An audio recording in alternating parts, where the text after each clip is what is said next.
In today's video, I'm going to show you how to add a scrolling table here in Google Sheets. So in our example right here, what I have is a data set that goes all the way down to row 102 and a column chart next to it. What I want to do is to compare both data without losing sight of my chart table as I scroll down. So what do? I add a scrolling table. Here's how to do it.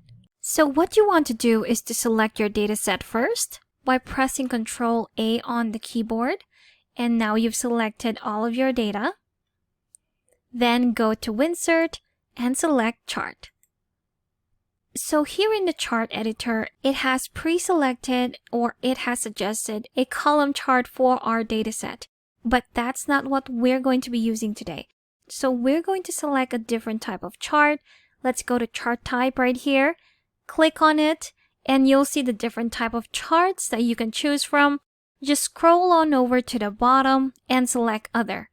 At the bottom of the choices for others, we have the table chart. So if you select that, you have all of your data set in this scrolling table right here.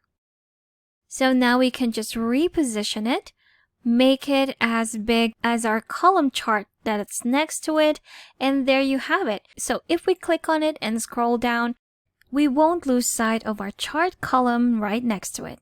But you'll also notice in the background that we still have our data set right there. Now you don't want to delete this, especially when you're going to be using it for future reference, for your formulas and whatnot. What you can do is to again select all and just cut it, open a new sheet, and you can just paste it there. And there you have it. So going back to our first sheet right here where we have our scrolling table that we are just going to reposition.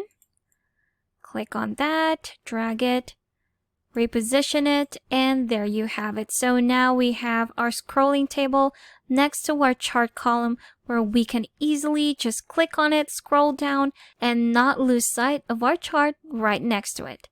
And that's how to add a scrolling table here in Google Sheets. Thanks for watching.